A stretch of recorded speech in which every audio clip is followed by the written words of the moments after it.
만군의 여호와께서 우리와 함께 하시니 야곱의 하나님은 우리의 피난처시로다. 셀라. 하나님, 이제 순서에 따라 하나님의 말씀을 듣습니다. 좌우의 어떤 검보다도 예리한 하나님의 말씀이 우리의 심령 골수를 찔러 쪼개시는, 소멸하시는 성령의 불이 우리를 태우시며 거룩하게 하시는 하나님의 말씀의 시간 되게 하여 주옵소서. 예수님의 이름으로 기도합니다. 아멘. 세상에서 가장 소중한 것이 무엇이라고 생각을 하십니까? 어떤 이들은 금은 보석이라고 생각할 수도 있겠죠.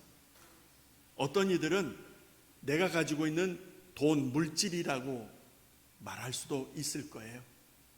이거를 위해서 먹을 거 제대로 안 먹고 잘 거 제대로 안 자가면서 불철주야 이래서 이거를 주려고 애썼기 때문에 이 돈이 나의 전부거든요. 어떤 이들은 세상에서 얻어지는 힘 혹은 권세라고 말할 수도 있을 것입니다. 만약에 이게 없어지면 그 사람은 살지를 못합니다. 그런 맛이 있다고 그래요. 어떤 분들은 남보다 열심히 공부하고 열심히 노력해서 세상에서 다른 사람들보다 으뜸인 지식을 가지고 있으니까 그 지식이 그 사람한테는 가장 중요한 것일 수도 있겠지요. 여러분에게 가장 중요한 것은 무엇입니까? 가장 소중하다라고 할 수 있는 게 무엇일까 한번 생각해 보자는 거예요. 많은 분들이 건강이라고 말씀들을 하실 겁니다. 건강하게 아프지 않고 9988 한 2, 3일 그러다가 가면 좋겠다 이렇게 하시니까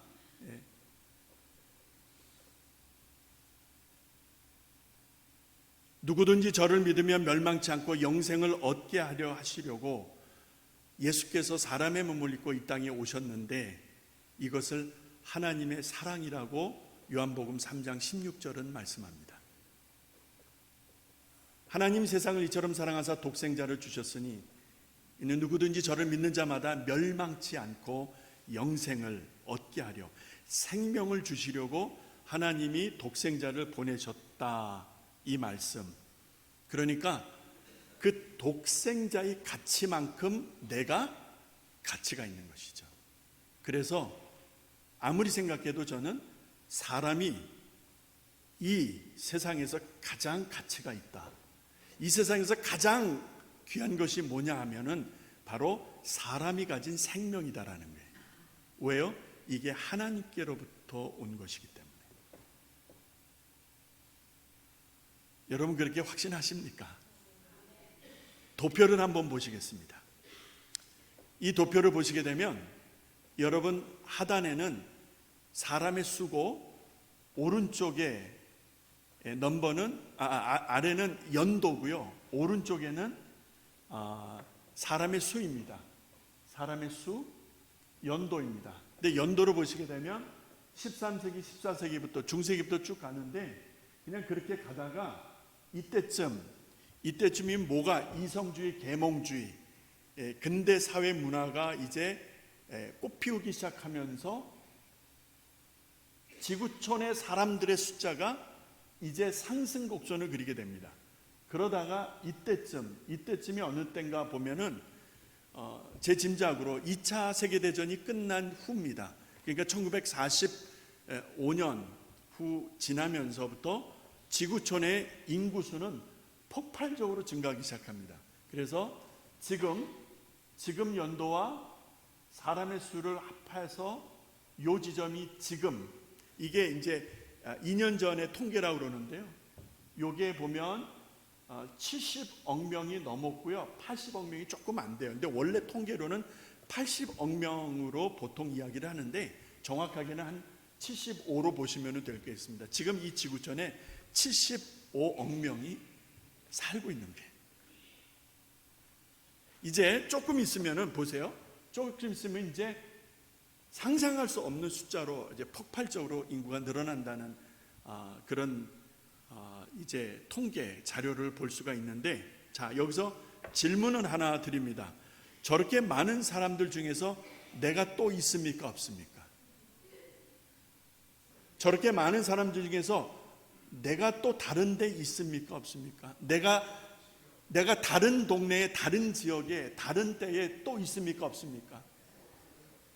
확신하십니까, 집사님? 나랑 비슷한 사람이 없을까? 비슷한 사람은 있겠죠. 예.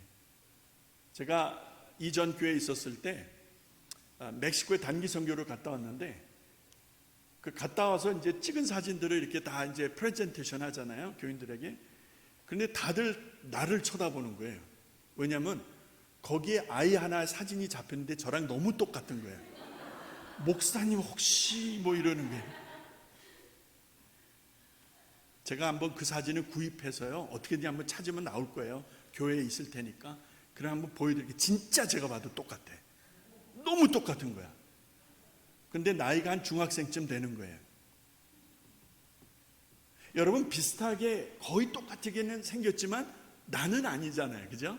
다시 무엇을 말하는 것이죠? 이렇게 많은 80억 명이라고 가정하십시다. 이렇게 많은 사람들 가운데서 나는 유일하다라는 거예요. 여러분 한 분 한 분이 유일하다는 거예요. 둘도 셋도 아니고 딱 하나다라는 거예요. 이게 우연일까? 이게 우연일까? 우연이 아니라면 뭘까? 뭘까? 도대체 뭘까? 이렇게 많은 사람들 중에 나는 유일한 존재 하나라고 하면은 이게 도대체 뭘까? 그래서 저는 사람이 가장 가치가 있다, 소중하다라고 말씀을 드리면서, 그러면 사람을 좀 이해를 하고 싶은 거예요. 과학적으로 분석하니까 71%가 물이래요. 제 몸의 71%, 약 3분의 2가 물이라는 것입니다. 그 물 빼놓고 나면은 제일 많은 게 탄소, 그 다음에 질소, 칼륨, 인, 칼슘, 그 다음에 황, 나트륨, 염소 순으로 쭉 갑니다. 이 나머지가 약 한 29%로 이루어진 요소들인데, 이것 빼고 나면 3분의 2, 약 71%가 물이라는 게, 나는 물이라는 게, 여러분도 물이라는 거예요. 그래서 사람이 단식을 할 때 밥은 안 먹어도요, 물은 먹잖아요. 물 안 먹으면 죽습니다. 바로 죽어요. 이게 사람이라는 거예요. 이게 사람이라는 거예요. 이런 사람의 몸값이 얼마나 할까요? 여러분, 이런 몸값을 시장에다 내놓고 판다 그러면 얼마 받으실 수 있겠어요? 한번 그렇게 우리가 하도 이제 돈 계산하는 게 예민한 세대들이니까 한번 그렇게 바꿔보자고요. 고대 사회에서는 사람을 사고 팔을 때 약 300에서 500 데나리온을 줬다, 이런 기록들이 있더라고요. 그럼 왜 300일까? 조금 비실비실해. 왜 500일까? 얘는 일당 한 400, 500은 할 것 같아. 그러면 500 주고 사겠죠. 자, 그러면 이 가치가 얼마나 될까? 한 데나리온이 일을 하는 사람의 하루 품삯이에요. 그러면 한 데나리온 곱하기 300, 500이면 적어도 1년치 정도의 계산이 나온 거죠. 그러니까 일하는 사람이 1년치 일을 해야 벌 수 있는 금액 정도를 주고 사람을 샀다라는 것입니다. 사람을 샀다. 여기서 사람을 산다는 것은 노예라는 개념이 강하겠죠. 노예나 종. 그러니까 물건을 사고 파는시, 사람을 사고 판다는 그런 의미가 아니겠죠. 그렇게 돈을 주고 샀다는 거예요. 그러면 내가 한 500데나리온의 가치가 있다? 옛날로 보자면은, 그럼 요즘으로 보자면 얼마나 될까? 여러분, 효녀 심청이가 팔려가요. 집이 너무나 가난해서 아버지 심씨를 두고, 그죠? 팔려가는 게, 그때 얼마 받죠? 공양미 300석. 요즘으로 계산하면 얼마쯤 될까요, 사모님? 쌀 한 가마니로 가정을 한다면 300석이면 얼마나 될까요? 그게 효녀 심청이의 몸값이라 이 말이요. 여러분 그렇게 받으실 수 있겠어요? 내가 팔려간다면 내가 300석이라고 하는 가치로 내가 평가받을 수 있겠는가? 한번 생각해 보시기 바랍니다. 성경을 보니까 이스라엘의 역사 속에서도 이러한 비슷한 이야기들이 많이 나오는데, 두 군데만 말씀을 드리면 출애굽기 21장, 레위기 27장입니다. 나중에 한번 집에 가서 보세요. 출애굽기 21장에 보면은 어느 날 소가 미친 듯이 날뛰어가지고 옆집에 일하는 일꾼, 하인, 노예, whatever 가서 들이받아가지고 크게 피해를 입혔어요. 상해가 발생한 거야. 그러면 그 소주인이 그 사람, 피해를 입은 사람의 주인에게 은 30세겔을 주라고 출애굽기 21장의 하나님의 말씀에 기록되어 있습니다. 은 30세겔을 주라는 거예요. 피해를 입혔으니까. 그러면 은 30세겔이면 얼마나 될까? 한 세겔이 일하는 일꾼이 나흘, 3일, 4일 정도 일해서 벌 수 있는 게 한 세겔. 그런데 그런 피해를 입혔으면 30세겔을 주라는 거예요. 감이 잡히시죠? 예. 27장, 레위기 27장에 보면 이스라엘 백성들이 하나님 앞에 서원했어요.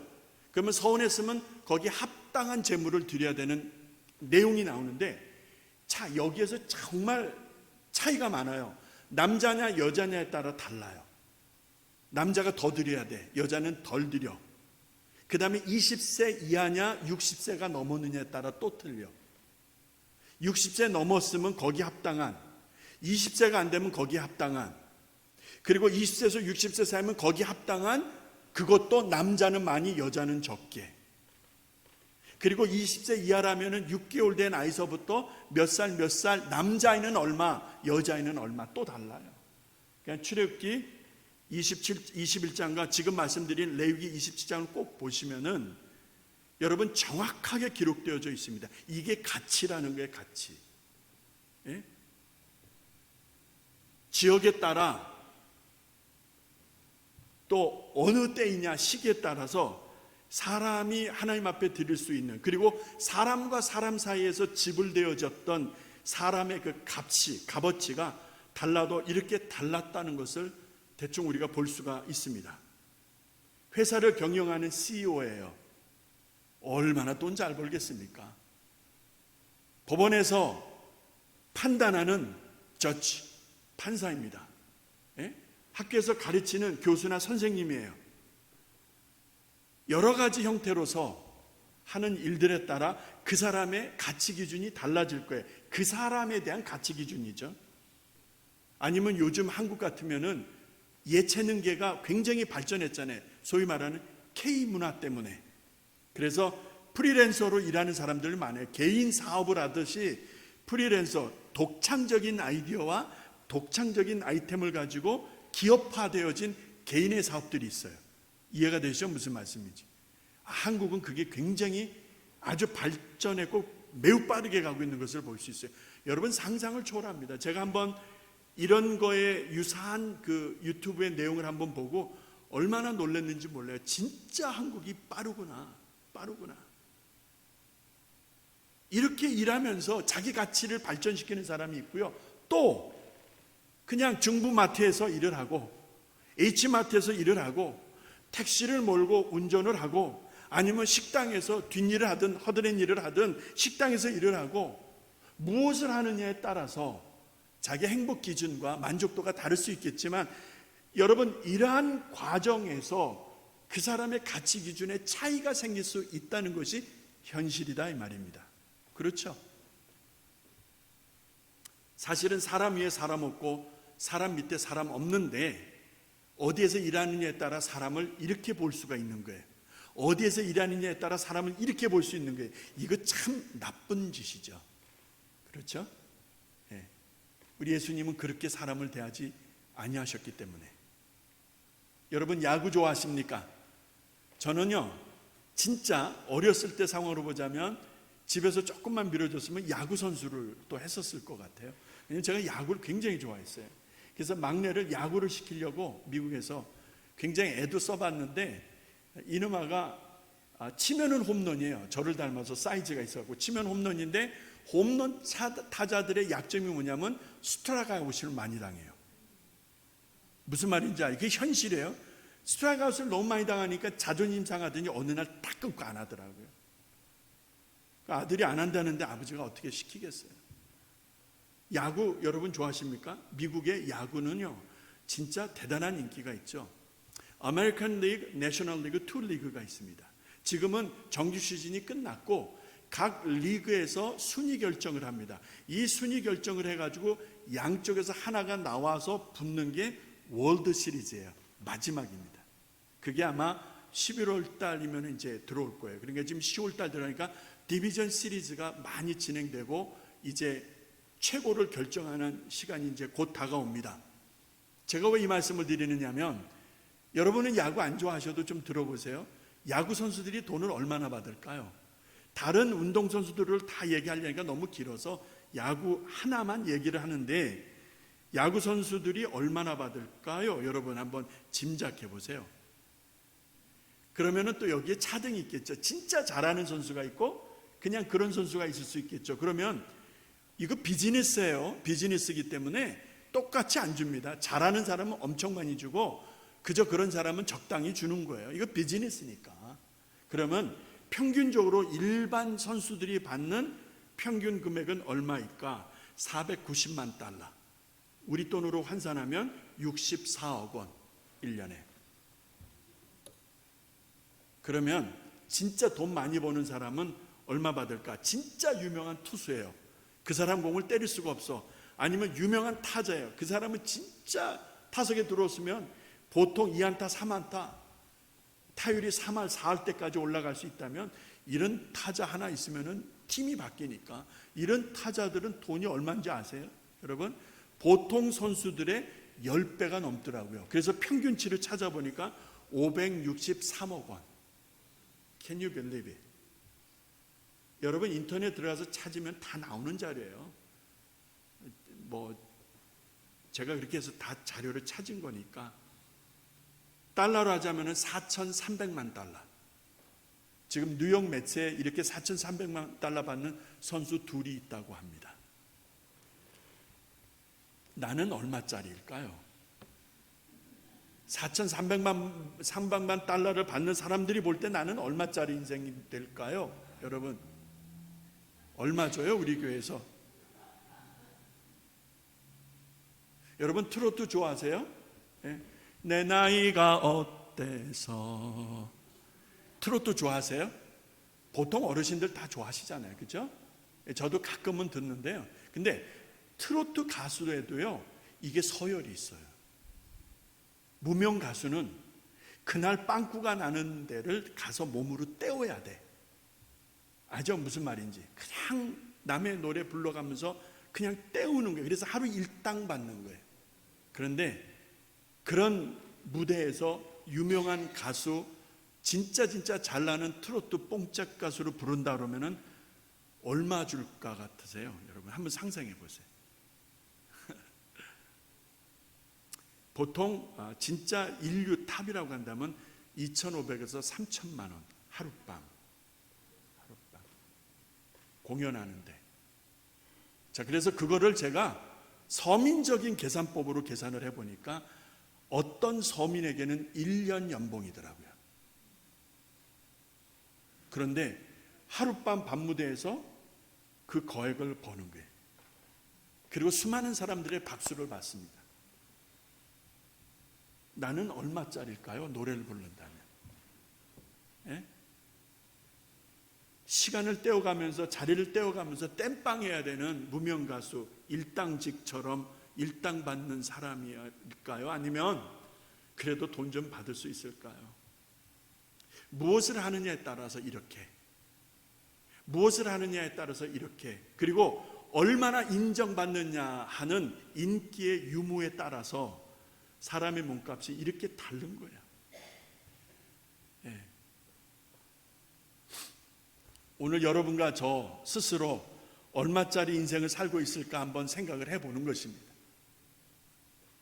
돈으로 환산하고 돈으로 계산해야 우리에게는 익숙하고 그래야 이해가 잘 되는 그런 세상에서 살고 있으니까 돈으로 환산하면 나는 얼마짜리일까라는 이 고민을 한번 가져보는 것이죠. 본론으로 들어갑니다. 이사야 41장 14절에서 하나님께서 야곱을 부르시는데 기가 막힌 표현을 쓰세요. 듣도 보지도 못한 표현을 쓰시는 거예요. 세상에 이렇게 사람을 이렇게 호칭, 지칭하는 경우는 진짜 극히 드문데 하나님께서 치매기가 있으신가? 아니면 하나님이 아직 잠이 덜 깨셨나? 그것도 아니면 그냥 노망이 걸리셨나? 그럼 뭘까? 하나님이 야곱을 부르시는데 이렇게 부르시는 거예요. 시작. 지렁이 같은 너 야곱아, 너의 이스라엘 사람들아, 두려워 말라. 나 여호와 말하노니 내가 너를 도울 것이라. 내 구속자는 이스라엘의 거룩한 자니라. 보세요. 하나님께서 야곱 곧 이스라엘을 부르시며 말씀을 하시는데 지렁이라고 표현하고 있습니다. 지렁이 같은 O worm Jacob, do not be afraid, 이렇게 말씀을 합니다. 많고 많은 것들 중에 세상에 비유될 것들이 참 많은데 왜 하필이면 지렁이에 비유하여 부르실까? 여기에 궁금증이 생겼습니다. 아무리 생각해도 지렁이는 가치가 없더라고요. 물론 낚시 좋아하는 분들에게는 좀 달라요. 한 통에 돈 얼마 줘야지 한 통 가지고 가야 그날 뭐 낚고도 낚으니까 그런 분들에게 지렁이는 좀 다를 수 있는데, 그런데 일반적으로 지렁이는 아무리 생각해도 가치가 없어요. 그러니까 무슨 말입니까? 가장 천하다는 거예요. 그리고 가장 약하다는 것이죠. 자, 지렁이한테 질 생명체가 있을까요? 한번 생각해 보세요. 지렁이보다 약해서 지렁이의 공격을 받으면 처참하게 깨지는 그 무엇이 있을까요? 모르죠. 생태계가 어떤지. 그러나 우리가 일반적으로 아는 상식에서는 지렁이보다 더 약한 존재는 없다고 보여지는 거예요. 그렇죠? 이래도 과언은 아니겠죠. 그렇다면 지렁이 하면은 가장 우선적으로 떠올려지는 느낌은 가장 천하다, 가장 약하다. 그렇죠? 자, 그런 지렁이를 왜 하나님은 끄잡아 당기셔서 야곱을 지칭하시고 계실까? 응? 그렇잖아요. 가장 약한 야곱이라는 의미일까? 가장 천하고 천한 그런 야곱 이스라엘이라고 생각해야 되는 것인가 하다가 딱 클릭이 되는 한 사건이 있어요. 그 사건이 뭐죠? 바벨론의 포로로 끌려가서 잘 들으셔야 됩니다. 나라와 민족이 다 망하고 하나님의 영광이고 이스라엘의 자존심이었던 예루살렘 성전은 불타버리고 예루살렘 성벽은 다 회파되고 많은 사람들이 죽임을 당하고 똑똑하다는 다니엘과 같은 사람, 이런 똑똑한 인물들과 함께 다수의 백성들이 바벨론으로 다 끌려가는 거예요. 그렇게 끌려와서 바벨론에서 살고 있는 이 사람들에게 희망이 있어 보입니까? 내일에 대한 꿈을 가질 수 있습니까? 없습니까? 이도저도 안 되잖아요. 이도저도 가능하지 않잖아요. 현실적으로 그게 불가능하잖아요. 전쟁 포로로 끌려왔잖아요. 그러면은 이 사람들은 노예예요, 노예. 종들이고 물건이죠. 사람이 아니지요. 그래서 하나님이 선지자 에스겔을 부르셔서, 에스겔에서 여러분 37장 이후에 보시면 마른 뼈들의 환상에 대한 말씀이 나올 때에 선지자 에스겔에게 하나님이 물어요. 인자야, 네, 말씀하세요. 제가 각색을 하는 거예요. 인자야, 네, 말씀하세요. 이 뼈들을 보느냐? 네, 봅니다. 하나만 묻자. 네, 말씀하세요. 이 뼈들이 살겠느냐? 하나님은 굉장히 넌센스적 그런 기질이 강하세요. 하나님은 굉장히 이렇게 사람을 순간 놀래게 이렇게 질문을 잘 던지세요. 마른 뼈들이 어떻게 삽니까, 여러분? 그렇잖아요. 죽어버린 사람을 놓고 이 사람 살겠니? 묻는 거하고 똑같죠. 그러면 그 마른 뼈들이 뭐죠? 바로 이스라엘이에요. 바벨론에서 살고 있는 이스라엘 백성들을 그렇게 비유적으로 말씀하고 있다, 이 말입니다. 그러니까 소망이 없는 거예요. 이제 다 죽었다는 거예요. 하나님이 그런 이스라엘을 선지자에게 묻기를 이들이 살겠느냐? 선지자가 뭐라고 말을 합니까? 그때 하나님께서 에스겔에게 내 말을 대언하라. 중요합니다. 나의 말을 이들에게 대언하라. 그러니 선지자가 그 말씀, 하나님이 주시는 말씀을 대언하기 시작합니다. 그때 뼈들이 움직이기 시작하는 거예요. 다 죽었는데, 다 말라버렸는데, 근데 그 뼈들이 움직이기 시작하는 거예요. 그래서 뼈들과 뼈들이 연락하다 붙어버리는 거예요. 그리고 심줄이 들어가는 거예요. 살이 들어가는 거예요. 가죽이 덮이는 거예요. 마침내 여호와의 군대이더라. 아멘 좀 하시면 안 되겠습니까? 여호와의 군대이더라. 다시 한번, 여호와의 군대이더라. 마른 뼈들이 죽어버린 듯한 마른 뼈들이 하나님의 군대가 되었다는 말이 사실이라면 이거 여러분 대단히 충격적인 사건이요.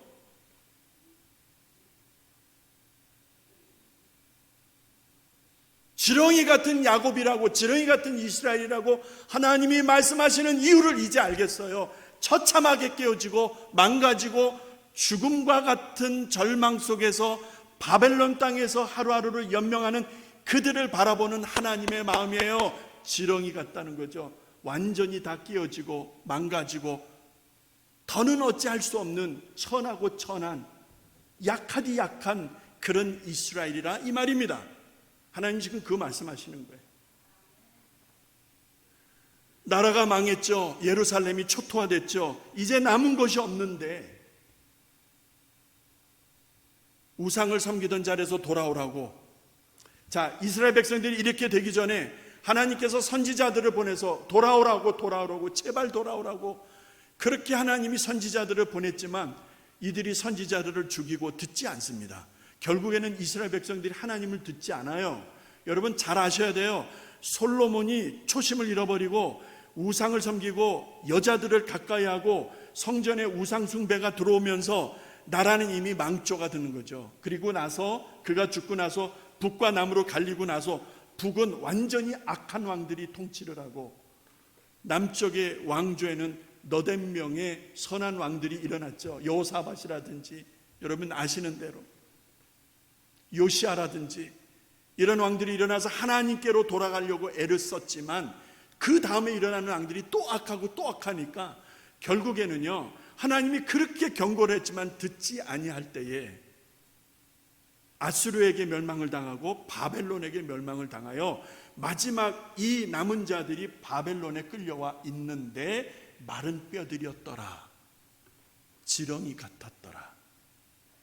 하나님이 부르시는 거예요. 지렁이나 다름이 없는 이스라엘아.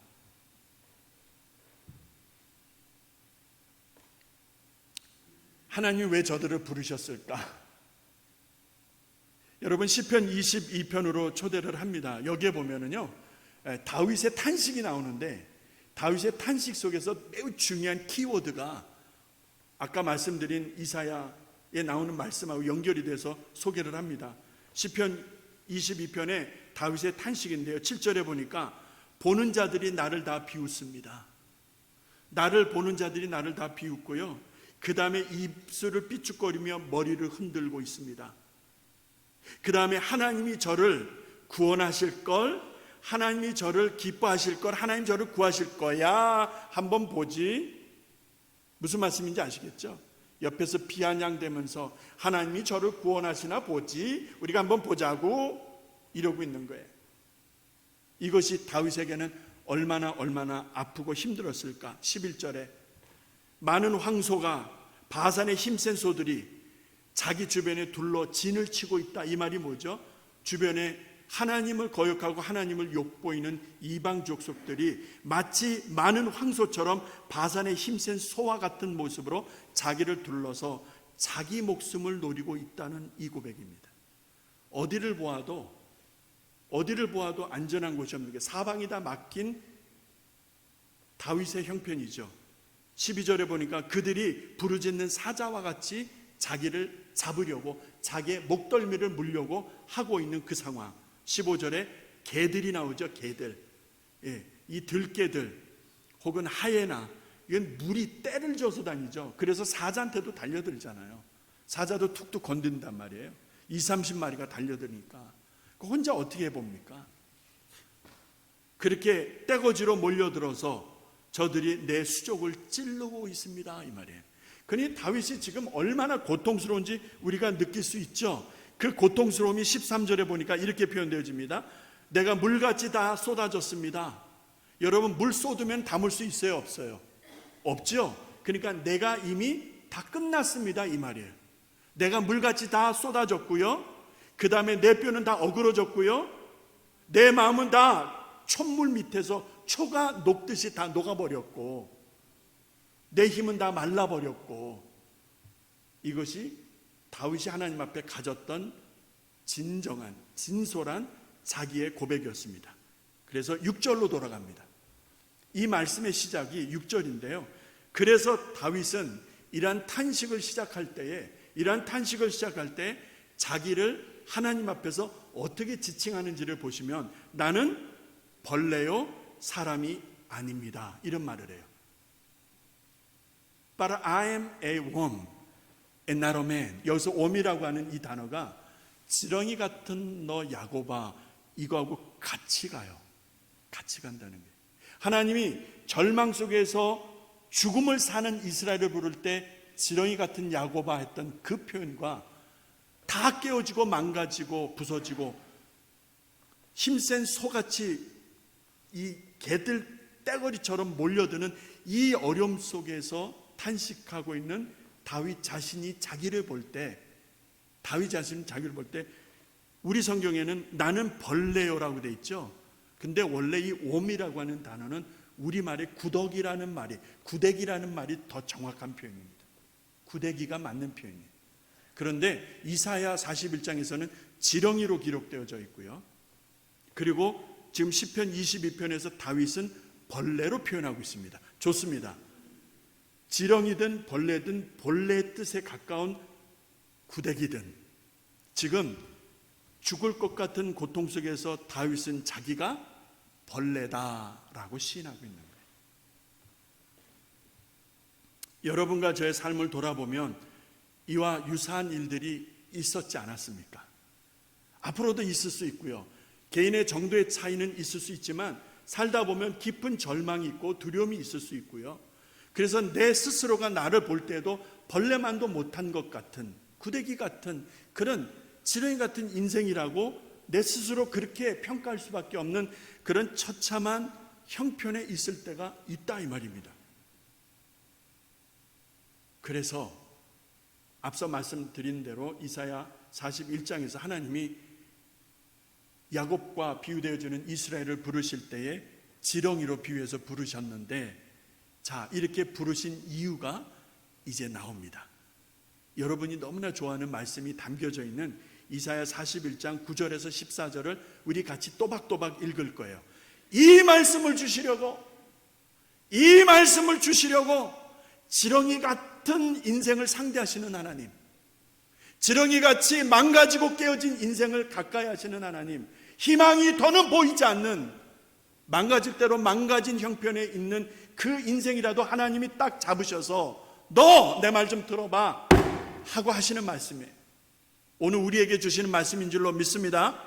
자, 9절부터 천천히 하나님이 뭐라고 내게 주시는가, 오늘 여러분 각자에게 주시는 말씀이요, 들으시기 바랍니다. 같이 9절부터 천천히 시작. 내가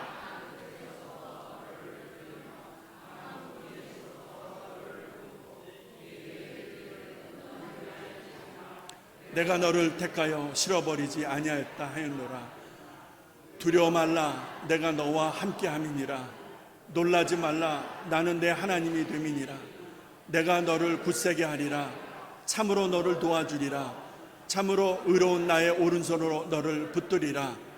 보라, 내게 노하던 자들이 수치와 욕을 당할 것이요, 너와 다투던 자들이 아무것도 아닌 것 같이 될 것이며 멸망할 것이라. 내가 찾아도 너와 싸우던 자들을 만나지 못할 것이요, 너를 찾는 자들은 아무것도 아닌 것 같이 허무한 것 같이 되리니, 이는 나 여호와 너의 하나님이 내 오른손을 붙들고 내게 이르기를 두려워 말라, 내가 너를 도우리라 할 것임이니라.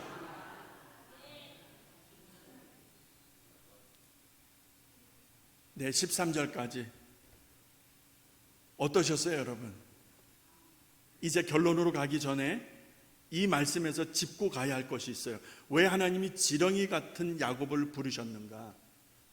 이 말씀 주시려고 하는데, 이 말씀에서 요약을 하면 가장 천하고 지렁이 같은 실패와 망한 이스라엘 야곱을 향한 하나님의 마음인데요, 하나님이 그럼에도 불구하고 저들을 부르셨다는 거예요.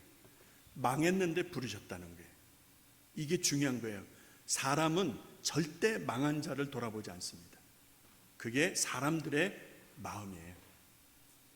근데 하나님은 망했는데, 망해버렸는데, 그런데 부르십니다. 하나님은 망해서 죽을 것 같은 절망 속에 있는데 그들을 붙들고 계시다고 말씀합니다. 그리고 나서 하나님 뭐라고 그러세요? 내가 너를 선택하였노라, 내가 너를 택하여 실어버리지 아니하였노라 라고 말씀하십니다. 할렐루야. 내가 가끔 땡깡 부리고 심술나면 하나님을 모른다라고 하나님을 버린 것처럼 하나님 등 돌리고 하지만은, 하나님은 결코 나를 버리지 아니하시고 실어 버리지 아니하시고 나를 붙들고 계시다는 이 사실을 오늘 이 말씀 하시려고, 이 말씀을 이스라엘 가운데 선포하시려고 하나님이 저들을 붙들고 계신 것을 말씀하시면서 결론은 두려워하지 말라라고 말씀하시는 거예요. 지금 이들이 처한 형편은요, 나라와 민족이 망하고 포로로 끌려왔고 이제 죽은 목숨으로 사는 노예의 신분이라고 해도 과언이 아닌데, 이들을 향한 하나님의 말씀은 Do not be afraid. 두려워하지 마라, 무서워하지 마라. 아니, 무서워 죽겠는데, 두려워 죽겠는데, 하나님은 참 그렇잖아요. 지금 내가 사느냐 죽느냐의 그런 기로인데 하나님은 반드시 뭔가를 예비하셨는지 이스라엘 백성들에게 두려워하지 마라, 내가 너를 도울 것이야 라고 말씀하십니다. 내가 너를 도울 것이야. 아멘이십니까? 여기서 우리가 반드시 짚고 가야 될 질문이 하나 있는데요, 지렁이는, 구더기는, 벌레는 아무런 가치가 없는데 왜 하나님이 붙들고 계실까? 왜 하나님이 그들을 버리지 아니하신다라고 말씀하실까? 투자 가치가 없는데. 빈 가게가 나왔어요. 빈 가게가 나왔어요. 여기저기 알아보니까 이 가게 살면은 안 되겠어. 그래도 사실랍니까? 사람들한테 물어보니까 이 문제 저 문제 보통 문제가 많은 게 아니야. 이거 샀다가는 머리털 다 빠지겠어. 그러면 살 사람이 있겠어요? 여러분, 투자 가치가 없으면 사람들은 절대 투자 안 합니다. 이게 인지상정이겠죠. 가치가 있을 때 내 마음이 있고, 내 마음이 있어야 물질도 가고, 물질이 간다는 건 내 마음이 있다는 것이고요. 투자 가치가 없는데 손해볼 것을 뻔히 아는데 투자할 사람이 세상에 어디 있습니까? 하나님 바보지. 다 망했는데 죽은 목숨인데 포로로 끌려온 이 참 아무것도 아닌 이 사람들을 하나님이 뭘 보시고 여기다 투자를 하시려고 하는 것일까? 둘 중에 하나겠죠. 정신 나간 정신병자이든지, 아니면 누구도 예상하지 못한 신의 한 수를 예배하고 계시든지, 둘 중에 하나겠죠. 전자일까요? 후자일까요? 바로 여기에 우리는 하나님이 어떤 분인지를 알게 되는 거예요. 비로소 하나님은 이런 분이시구나. 모세의 손에 들려진 하찮은 막대기인데 하나님이 그것을 들으라 하셨을 때 들으니까 홍해가 갈라지더라고요. 여러분, 삼갈 아시죠? 삼갈이 누굽니까? 사사죠. 삼갈은 농사꾼이었어요. 소를 모는 사람이었어요. 그런데 블레셋이 쳐들어와서 약탈하고 사람들, 특별히 여자들을 끌고 가고 하니까 막 의분이 일어나서 나섰는데 뭐 가진 게 없는데 손에 들려진 게 뭐예요? 소를 모는 막대기 하나였는데 그것으로 하나님이 함께 하시니까 블레셋 군사 600을 쳐버리는 거예요. 600을 혼자. 물가에 있던 작은 돌들, 그 물가에 있는 작은 돌들인데 어느 소년의 손에 딱 들려지니까 모든 이스라엘의 장수들이 두려워 떨던 그 골리앗이라는 괴물 장수를 쓰러뜨리잖아요. 그것도 그 맷돌 하나로. 하찮은 맷돌 하나로. 한 아이가 자기 먹거리로 가져온 보리떡 5개와 생선 2마리입니다. 진짜 하찮은 것이잖아요. 근데 장정만 5천이고 수많은 사람들이 허기진 그 해가 질 무렵의 들녘에서 그것이 예수님께 들려졌을 때 거기 있는 사람들이 다 배불리 먹고, 한 번 먹는 게 아니라 배불리 먹고 12광줄에 남았다고 합니다. 하찮은 떡 5조각과 생선 2마리로.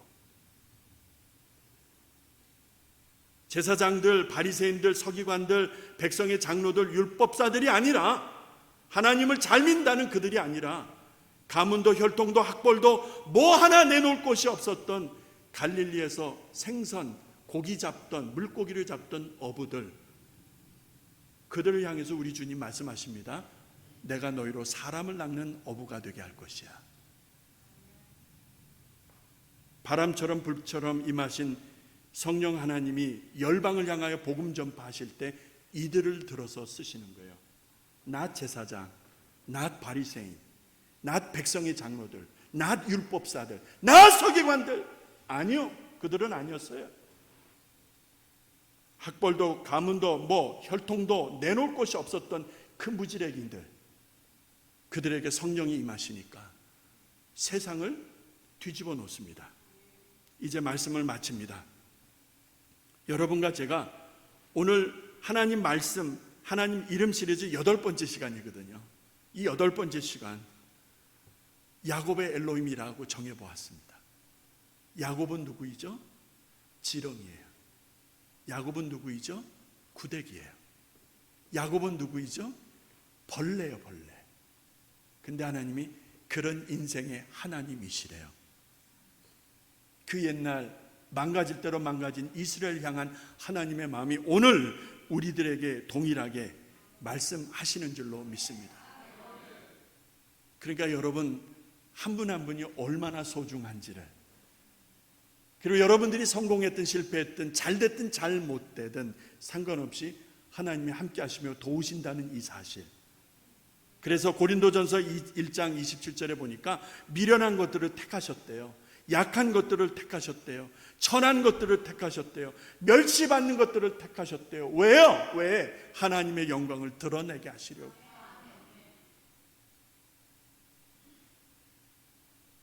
여러분과 제가 연약할 수 있어요.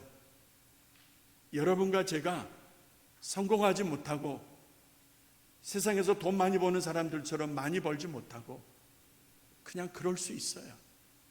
그런데 그런 우리를 향하여 내가 너와 함께 할 것이야. 내가 너를 도울 것이야. 나는 내 하나님이 됨이니라. 오늘 이 아침에 우리에게 말씀하고 계십니다. 할렐루야. 이 시간 우리 한번 기도할 것입니다.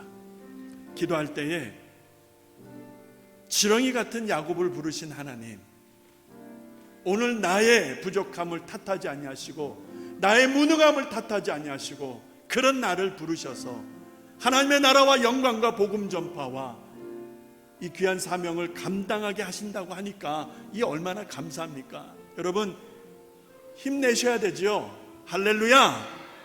여러분 힘내셔야 되죠. 하나님이 함께 하시니까, 하나님이 야곱 같은 지렁이 같은 사람과 함께 하시니까 하나님이 함께 하시는데, 이 시간 우리 결단의 기도 드리십시다. 하나님, 나 힘을 내겠습니다. 야곱과 같이 나는 지렁이 인생인데, 구더기 같은 인생인데, 헐레만도 못한 인생인데 하나님 함께 하신다 하시니, 하나님이 내 하나님이라 말씀하시니 하나님 다시 힘을 냅니다. 여러분 결단의 기도 드리겠습니다.